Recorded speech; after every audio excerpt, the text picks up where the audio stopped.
तो ये जो चैप्टर है इसे नेल्सन मंडेला के ऑटोबायोग्राफी से एक्सट्रैक्ट किया गया है। नेल्सन मंडेला जो कि साउथ अफ्रीका के फर्स्ट ब्लैक प्रेसिडेंट थे। तो ये जो चैप्टर है लॉन्ग वॉक टू फ्रीडम, इसमें नेल्सन मंडेला के प्रेसिडेंट बनने के बाद उनकी जो इनॉग्रेशन सेरेमनी हुई थी उसके बारे में बताया गया है। उन्होंने जो स्पीच दिया था उसके बारे में, फिर उनकी जो जर्नी थी एज अ फ्रीडम फाइटर, उन्हें क्या क्या स्ट्रगल्स फेस करने पड़े थे, और जो बाकी के फ्रीडम फाइटर्स थे जिन्होंने अपना कंट्रीब्यूशन दिया था इस फ्रीडम में, उनके बारे में बताया गया है। तो साउथ अफ्रीका में एक बहुत ही ब्रूटल प्रैक्टिस था जिसका नाम था एपार्थाइड।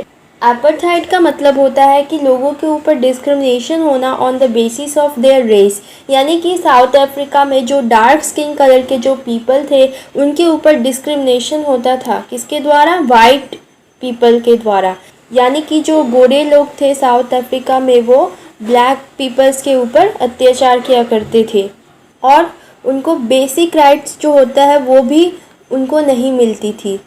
तो ये लेसन हमें एक ओवरव्यू देता है कि कैसे नेल्सन मंडेला और बाकी सारे जो फ्रीडम फाइटर्स थे उन्होंने एक ऐसी सोसाइटी बनाई जहाँ पर कोई डिस्क्रिमिनेशन नहीं था on the basis of colour, caste, race, age या जेंडर। तो चलिए Nelson Mandela Long Walk to Freedom, इसका एक्सप्लेनेशन शुरू करते हैं। तो 10 मई वो दिन था जिस दिन नेल्सन मंडेला जो है वो साउथ अफ्रीका के फर्स्ट ब्लैक प्रेसिडेंट बने थे। बहुत सालों के स्ट्रगल के बाद एक एंटी रेजिस्ट पार्टी जो है वो पावर में आई थी। उससे पहले ये जो सीट था इसे वाइट प्रेसिडेंट्स ने ऑक्यूपाई किया हुआ था, यानी कि इससे पहले ये जो सीट था इसके ऊपर वाइट प्रेसिडेंट का कब्जा रहता था। इसी की वजह से ऑथर ने यहाँ पर इस डे को ब्राइट एंड क्लियर करके रेफ़र किया है। ये जो सुबह थी ये फुल ऑफ होप थी, यानी कि सबको इस मॉर्निंग को लेकर सबके मन में एक उम्मीद थी। इस डेट से पहले जब नेल्सन मंडेला की पार्टी जो है वो जीत जाती है तो उनको बहुत सारे पर्सनालिटीज़ जो है उनको कॉन्ग्रेचुलेट करते हैं उनकी विक्ट्री के लिए। तो नेल्सन मंडेला की जो पार्टी थी अफ्रीकन नेशनल कांग्रेस, उसने 400 सीट्स में से 252 सीट्स जो है जीता था in the first democratic elections of South Africa's हिस्ट्री, यानी कि साउथ अफ्रीका का जो फर्स्ट डेमोक्रेटिक इलेक्शन हुआ था उसमें अफ्रीकन नेशनल कांग्रेस पार्टी जो है वो 400 सीट्स में से 252 सीट्स जीत गई थी। और इस कंट्री के हिस्ट्री में पहली बार हुआ था कि बहुत सारे इंटरनेशनल लीडर जो है वो इस इनॉग्रेशन सेरेमनी में आए हुए थे। ये जो इनॉग्रेशन सेरेमनी है वो सैंडस्टोन एम्पी थिएटर में हुआ था, formed by the union buildings in Pretoria. तो इस खास मौके पर जो नेल्सन मंडेला है उनके साथ उनकी डॉटर थी ज़ेनानी। पोडियम पर सबसे पहले मिस्टर डी क्लर्क जो कि सेकंड डिप्यूटी प्रेसिडेंट थे उन्होंने अपना ओथ लिया। उसके बाद जो फर्स्ट डिप्यूटी प्रेसिडेंट थे ताबो एम्बेकी, उन्होंने अपना ओथ लिया, प्लेज लिया। उसके बाद अब नेल्सन मंडेला की बारी थी। तो जब नेल्सन मंडेला की बारी आई तो उन्होंने कमिट किया कि वो इस नेशन के लोगों को रेस्पेक्ट करेंगे, उन सभी को प्रोटेक्ट करेंगे और वो कॉन्स्टिट्यूशन को फॉलो करेंगे और वो अपनी पूरी लाइफ जो है वो इस कंट्री के अच्छे के लिए डिवोट कर देंगे। फिर नेल्सन मंडेला जो है वो अपने स्पीच में ये भी मेंशन करते हैं कि यहाँ पर जितने भी लोग हैं सबके मन में एक नई आशा की किरण है। पहले जो रूलर्स थे जिन्होंने हमारे ऊपर डिस्क्रिमिनेशन किया था वो बहुत सालों तक टिके रहे, 3 सेंचुरीज़ तक वो शायद टिके हुए थे, तो बहुत ज़्यादा होता है 3 सेंचुरीज़। तो वो कहते हैं कि पहले जो रूलर्स थे, जो वाइट प्रेसिडेंसी था, उन्होंने हमारे ऊपर बहुत ज़्यादा ही डिस्क्रिमिनेशन किया था और वो बहुत ज़्यादा देर तक टिके रहे। बट अभी जो पावर में है अफ्रीकन नेशनल कांग्रेस पार्टी, जिसको अपॉर्चुनिटी मिली है साउथ अफ्रीका के ऊपर रूल करने का, वो हमेशा डिस्क्रिमिनेशन के खिलाफ खड़ी रहेगी। और फिर वो कहते हैं कि उन्हें बहुत ज़्यादा ही ग्लैड फील हो रहा है कि उन्होंने एक सेरेमनी होस्ट किया है जिसमें बहुत सारे ग्लोबल लीडर्स आए हुए हैं, यानी कि बहुत सारे कंट्रीज़ के लीडर्स आए हुए हैं इस सेरेमनी में, और ये अपने आप में बहुत ही बड़ा अचीवमेंट है। फिर वो बताते हैं कि एक टाइम था जब साउथ अफ्रीका में एपार्थाइड की वजह से साउथ अफ्रीका ने इंटरनेशनल पॉलिटिकल रिलेशनशिप जो है वो खो दिया था। पर अभी क्योंकि साउथ अफ्रीका में रेस या जेंडर के ऊपर कोई भी सेग्रीगेशन नहीं है, इसलिए दूसरे नेशंस भी हैप्पी है कि वो अपना रिलेशनशिप एक हेल्दी डेमोक्रेटिक कंट्री के साथ बना रहे हैं।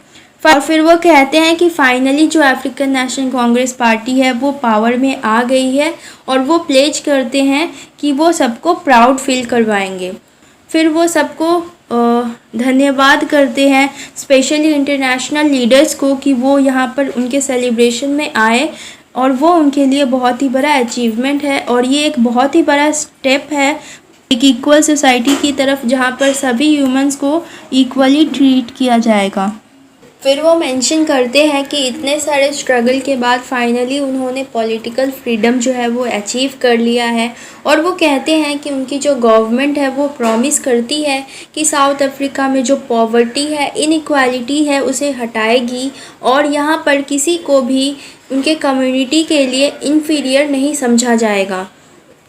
फिर वो कहते हैं कि अब कभी भी साउथ अफ्रीका को ऑपरेशन नहीं सहना पड़ेगा एंड देन वो कहते हैं गॉड ब्लेस अफ्रीका।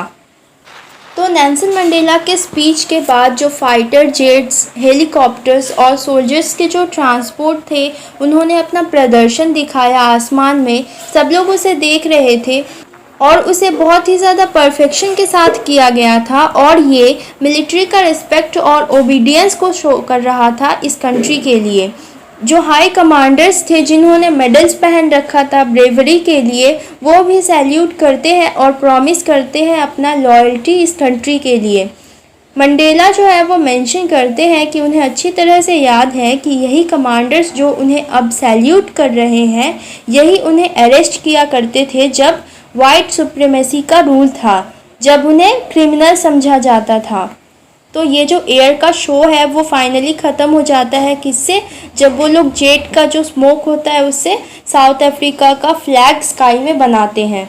तो उस दिन दो नेशनल एंथम प्ले हुआ था, एक वाइट्स का नेशनल एंथम था और दूसरा ब्लैक्स का था।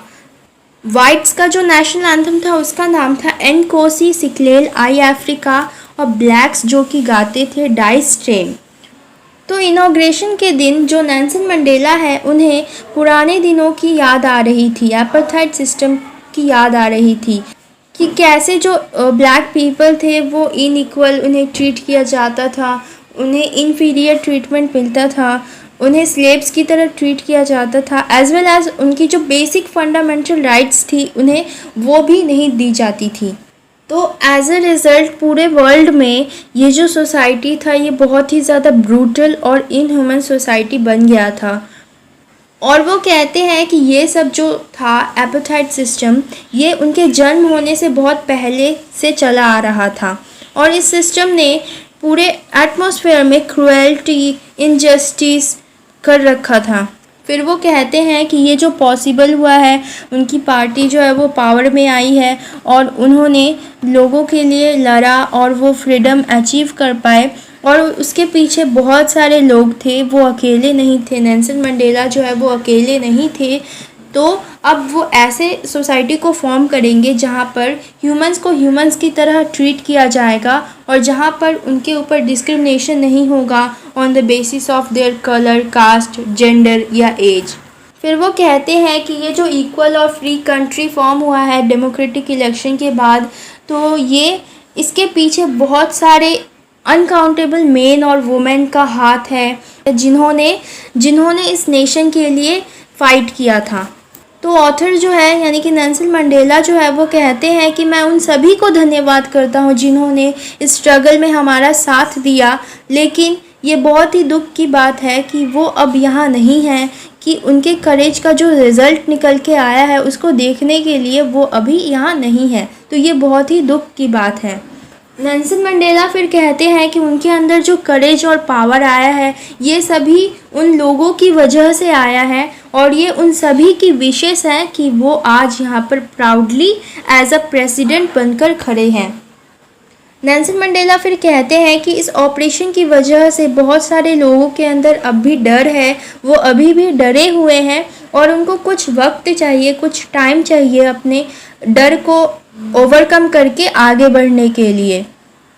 फिर ऑथर जो है वो कहते हैं कि इस ऑपरेशन की वजह से बहुत सारे नेगेटिव इम्पैक्ट पड़े थे, यानी कि बहुत सारे नेगेटिव चीज़ें हुई थी, लेकिन इसमें एक अच्छी बात हुई थी और वो ये थी कि साउथ अफ्रीका को बहुत सारे स्ट्रॉन्ग और करेजियस लीडर मिले थे जिन्होंने इस कंट्री के लिए खड़े होकर अपनी आवाज़ उठाई थी, और इसके लिए बहुत ही ज़्यादा हिम्मत की ज़रूरत होती है।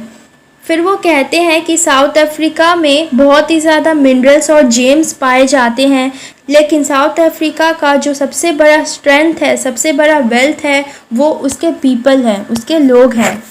फिर नेल्सन मंडेला जो है वो कहते हैं कि उनके अंदर जो स्ट्रेंथ आया था, उनके अंदर जो करेज आया था इस ऑपरेशन के खिलाफ खड़े होने में, ये उन्हें ग्रेट नेशनलिस्ट की वजह से आया था, जिनका नाम आपकी बुक में मेंशन किया हुआ है, जिनमें से थे Oliver Tambo, Walter Sisulu, chief Luthuli, Yusuf Dadoo, Bram Fischer and Robert Sobukwe. तो इनका नाम आपके बुक में और इनका पिक्चर के साथ दिया हुआ है। तो इन सभी नेशनलिस्ट ने अपना लाइफ जो है वो फ्रीडम के लिए रिस्क में डाला था। उन्होंने सारे इल ट्रीटमेंट्स को टॉलरेट किया था। तो इतना सब कुछ सहने के बाद भी वो फाइट करते रहे फ्रीडम के लिए, वो रुके नहीं।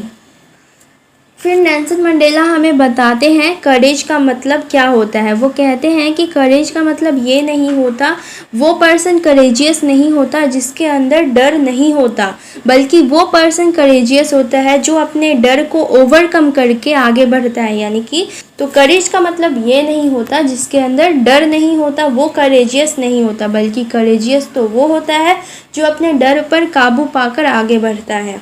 फिर नेल्सन मंडेला जो है वो कहते हैं कि ये सोसाइटी ही है जो लोगों को हेट करना सिखाती है, एक दूसरे से हेट करना सिखाती है because of their skin colour, age, gender, religion, इन सभी के बेसिस पर ये सोसाइटी ही है जो हमें हेट करना सिखाती है। कोई भी जन्म से हेट करना नहीं सीखता, यानी कि कोई भी जन्म से नफ़रत करना नहीं सीखता। जैसा कि आप लोगों ने देखा होगा कि जो न्यू बॉर्न बेबी होता है वो सबके पास चला जाता है, वो सोचता है कि सब लोग उसे प्यार करते हैं, अफेक्शन सबकी तरफ उसका होता है। तो यही ऑथर हमें बताना चाहते हैं कि कोई भी जन्म से हेट करना नहीं सीखता, और ये जो अफेक्शन है, लव है, ये हमारे अंदर नेचुरली होता है। तो ऑथर कहते हैं कि अगर लोगों को हेट करना सिखाया जा सकता है तो उन्हें लव और ब्रदरहुड भी सिखाया जा सकता है, क्योंकि ये जो लव है ये हमारे अंदर नेचुरल है, यानी कि ये हमें जन्म से ही मिला हुआ है। फिर जो नेल्सन मंडेला है वो कहते हैं कि जब वो प्रिजन में थे, जेल में थे, तो उनके साथ बहुत ही ज़्यादा अत्याचार होता था, लेकिन नेल्सन मंडेला को कहीं ना कहीं उन गार्ड्स के अंदर कुछ ह्यूमैनिटी और काइंडनेस जो है वो उनको देखने को मिली, और वो उनके लिए बहुत ही काफ़ी थी ये बिलीव करने में कि ह्यूमन बींग्स के अंदर जो अच्छाई है उसे छुपाई जा सकती है, लेकिन उसे ख़त्म नहीं की जा सकती। यानी कि नेल्सन मंडेला जब जेल में थे और जब उनके साथ बहुत ही गंदा ट्रीटमेंट किया जाता था, उन पर टॉर्चर किया जाता था, तब उन्हें उन गार्ड्स के अंदर कुछ ह्यूमैनिटी और काइंडनेस उनके लिए दिखाई देती थी।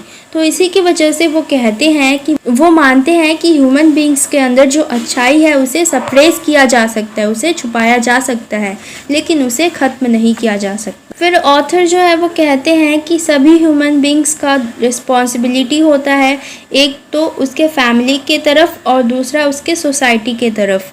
जनरली नॉर्मल सर्कमस्टांसेस में एक पर्सन जो है वो मेंटेन कर सकता है बैलेंस बिटवीन द टू, यानी कि जो नॉर्मल सर्कमस्टांसेस है उसमें एक पर्सन जो है वो अपने फैमिली को भी देख सकता है एज वेल एज सोसाइटी, अपने कंट्री को भी देख सकता है।